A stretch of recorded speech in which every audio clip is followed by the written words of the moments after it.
Performance যেমন তেমন আম্পায়ারও যেন আজ ছিলেন বাংলাদেশের বিপক্ষে। একের পর এক ভুলভাল সিদ্ধান্ত দিয়ে কঠিন পথকে করে তুলেছে আরো জটিল। কখনো দেননি ওয়াইড, কখনো আবার অযথা দিয়েছেন আউট। পক্ষপাতিত্বমূলক আচরণের শিকার হয়েছে লিটন বাহিনী। বাংলাদেশের বিপক্ষে আম্পায়ারদের এমন আচরণ নিয়ে বিস্তারিত জানবো রিপোর্টে।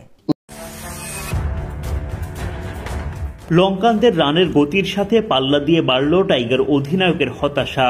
মুস্তাফিজুর রহমান শুরুতেই সাফল্য এনে দেন, কিন্তু সেই সাফল্য ধরে রাখতে পারেনি বাংলাদেশ। আবুধাবির যে উইকেটে ব্যাট করতে দিশেহারা টাইগার ব্যাটাররা, লঙ্কানরা সেখানে রান তুললেন হেসে খেলে। বাংলাদেশের বোলারদের নিয়ে রীতিমতো ছেলে খেলা নিশাঙ্কা মিশারাদের। হতাশার পরাজয়ে সুপার 4-এর সমীকরণ জটিল হয়ে গেল লিটনদের। ব্যাটারদের ব্যর্থতায় শ্রীলঙ্কাকে মাত্র 140 রানের লক্ষ্য দেওয়ার পর বোলিংয়ে নামে বাংলাদেশ। টাইগারদের হয়ে প্রথম সাফল্যের দেখা পান মুস্তাফিজুর রহমান। লিটনের ক্যাচে কুশল মেন্ডিসের বিদায় ঘণ্টা বাজে। 13 রানের মধ্যে প্রথম উইকেটের দেখা পায় বাংলাদেশ। দ্রুত উইকেট হারালেও কামিল মিশারা ও পাথুম নিশাঙ্কার আক্রমণাত্মক ব্যাটিংয়ে পাওয়ার প্লে শেষ হওয়ার আগেই দলীয় 50 পূরণ করে ফেলে শ্রীলঙ্কা। দলীয় 50-র পর শতকও পূরণ করে ফেলেন মিশারা নিশাঙ্কারা। বাংলাদেশের বোলাররা কেবল দেখেই গেলেন। সহজে জয়ের পথ খুঁজে পায় লঙ্কানরা। চেষ্টা চালিয়েও আর ম্যাচের মোড় ঘোরাতে পারেনি বাংলাদেশ। দুর্দান্ত জয়ে সুপার 4-এর পথ সুগম রাখল শ্রীলঙ্কা।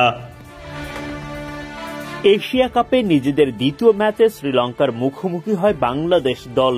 টস জিতে টাইগারদের আগে ব্যাটিংয়ে পাঠায় লঙ্কানরা, কিন্তু ব্যাটিংয়ে নামতে না নামতেই বিপদ শুরু লিটন বাহিনীর। বাংলাদেশের হয়ে ইনিংস শুরু করতে নামেন তানজিদ তামিম ও পারভেজ ইমন। দুই ওপেনারের কেউই টিকতে পারেননি লঙ্কান বোলিং তোপে। প্রথম ওভারেই নুয়ান তুষারার ইনসুইঙ্গারে উড়ে যায় তামিমের স্টাম্প। ব্যাট হাতে কোনো জবাবই খুঁজে পাননি এই ওপেনার। 6 বল খেলে ডাকের শিকার হয়ে মাঠ ছাড়েন তামিম। পরের ওভারে আরেক ওপেনার পারভেজ ইমনের উইকেটও হারিয়ে ফেলে বাংলাদেশ। দুষ্মন্ত চামিরার ভেলকিতে উইকেটের পেছনে কুশল মেন্ডিসের গ্লাভসে ক্যাচ দিয়ে বিদায় নেন ইমন। 4 বল মোকাবিলা করে তিনিও রানের খাতা খুলতে পারেননি। দুই ওপেনারই ডাকের শিকার।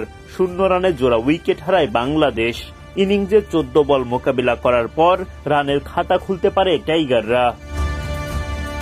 মরার ওপর খাড়ার ঘা হয়ে আসে তাওহিদ হৃদয়ের রান আউট। ঝাঁপিয়ে পড়েও নিজের উইকেট রক্ষা করতে পারেননি এই ব্যাটার। 9 বল খেলে মাত্র 8 রান করে বিদায় নেন হৃদয়। মাত্র 11 রানের মধ্যেই 3 উইকেট হারায় বাংলাদেশ। তখন শেখ মেহেদীকে সঙ্গে নিয়ে লড়াইয়ের চেষ্টা চালান অধিনায়ক লিটন দাস, কিন্তু মেহেদী অধিনায়ককে যোগ্য সঙ্গ দিতে পারেননি। ওয়ানিন্দু হাসারাঙ্গার বলে এলবিডব্লিউর শিকার হয়ে মাঠ ছাড়েন তিনি। 7 বল খেলে মাত্র 9 রান করেন এই ব্যাটার। 38 রানে এক হালি উইকেট হারিয়ে তালগোল পাকিয়ে ফেলে বাংলাদেশ। সবচেয়ে বড় দুর্ভোগ আসে তখন যখন উইকেট হারান অধিনায়ক লিটন দাস। হাসারাঙ্গার বলে অযথায় রিভার্স সুইপ করতে গিয়ে ক্যাচ দিয়ে ফেলেন। টিভি আম্পায়ারের সিদ্ধান্তে মাঠ ছাড়তে হয় লিটনকে। 26